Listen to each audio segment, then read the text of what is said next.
ہمارے channel Urdu moral story میں خوش آمدید۔ ہمارے چینل سے روزانہ آپ کو سچی اسلامی کہانیاں سنائی جاتی ہیں۔ ان کہانیوں میں کوئی نہ کوئی ایسا سبق چھپا ہوتا ہے جو آپ کی زندگی سنوار سکتا ہے۔ آج کا واقعہ بھی ایسا ہی ہے۔ چلیے سنتے ہیں آج کی کہانی۔ حضرت خواجہ حبیب اجمی رحمۃ اللہ علیہ بڑے جلیل القدر اولیاء میں سے تھے۔ آپ حضرت خواجہ حسن بصری کے خلیفہ تھے۔ ابتدا میں آپ بہت دولت مند تھے مگر سود خور تھے۔ ہر روز تقاضا کرنے جاتے اور جب تک وصول نہ کر لیتے اسے نہ چھوڑتے۔ ایک روز کسی مقروض کے گھر گئے مگر وہ گھر پر موجود نہیں تھا۔ اس کی بیوی نے کہا کہ ان کے پاس قرض ادا کرنے کی رقم موجود نہیں ہے، البتہ بکری ذبح کی تھی، اس کی گردن موجود ہے جو ہم نے گھر پر پکانی ہے۔ آپ رحمت اللہ علیہ اس عورت سے بکری کا گوشت زبردستی لے آئے اور گھر پہنچ کر بیوی سے کہا کہ یہ سود میں ملی ہے، اسے پکا لو۔ بیوی نے کہا آٹا اور لکڑی بھی ختم ہے، اس کا بندوبست بھی کر دو۔ آپ رحمت اللہ علیہ دوسرے قرضداروں کے پاس گئے اور یہ چیزیں بھی سود میں لے آئے۔ جب کھانا تیار ہو گیا تو کسی سوالی نے آواز دی کہ بھوکا ہوں، کچھ کھانے کو دے دو۔ آپ رحمت اللہ علیہ نے اندر ہی سے اس ساحل کو جھڑک دیا، ساحل چلا گیا۔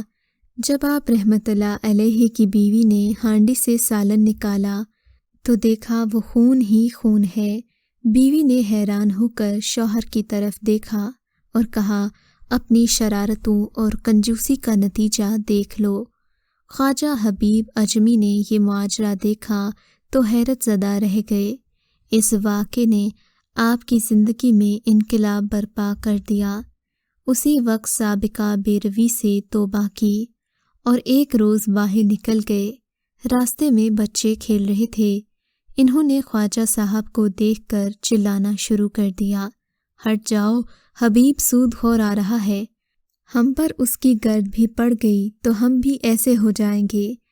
آپ نے یہ سنا تو تڑپ اٹھے، ندامت سے سر جھکا لیا اور کہنے لگے اے اللہ، بچوں تک نے میرا حال ظاہر کر دیا۔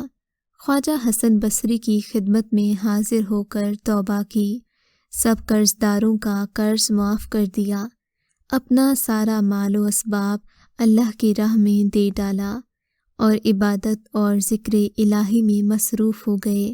یہاں تک کہ کچھ عرصے بعد پھر انہیں لڑکوں کے پاس سے گزرنا ہوا تو لڑکے آپس میں بولے خاموش رہو، یہاں سے حبیب العابد جاتے ہیں۔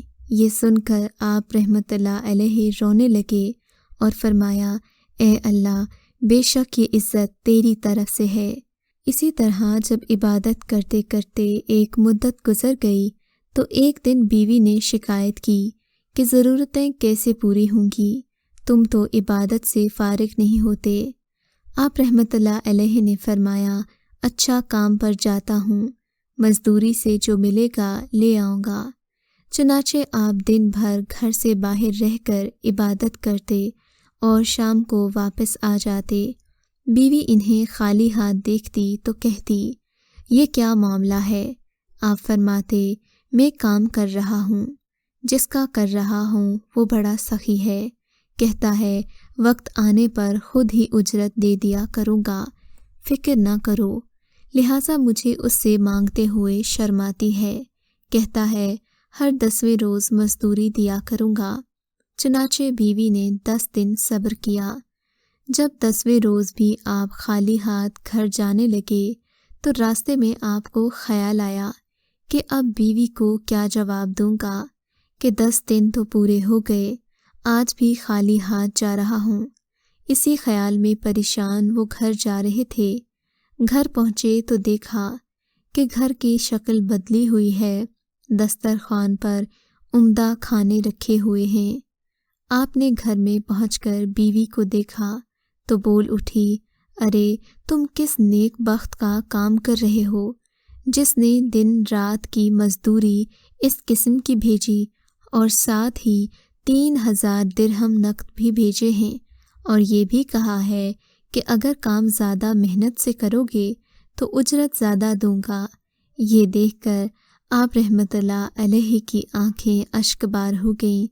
آپ کو خیال آیا کہ خدائے پاک نے ایک گنہگار بندے کی 10 روز کی عبادت کا یہ صلہ دیا، بے شک وہ سخیوں کا سخی ہے۔ اس دن آپ رحمت اللہ علیہ نے سوچا کہ اگر میں دل سے اللہ کی عبادت کروں تو نہ جانے وہ کیا کچھ دے گا۔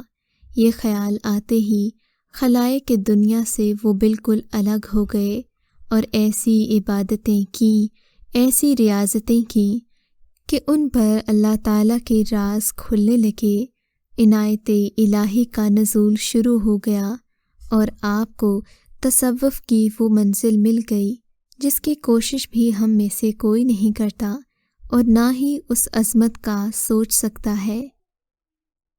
اگر آپ کو آج کا یہ واقعہ پسند آیا ہے تو اس ویڈیو کو لائک ضرور کیجیے اور اس طرح کے مزید قصے سننے کے لیے ہمارے چینل اردو مورل سٹوری کو سبسکرائب ضرور کیجیے۔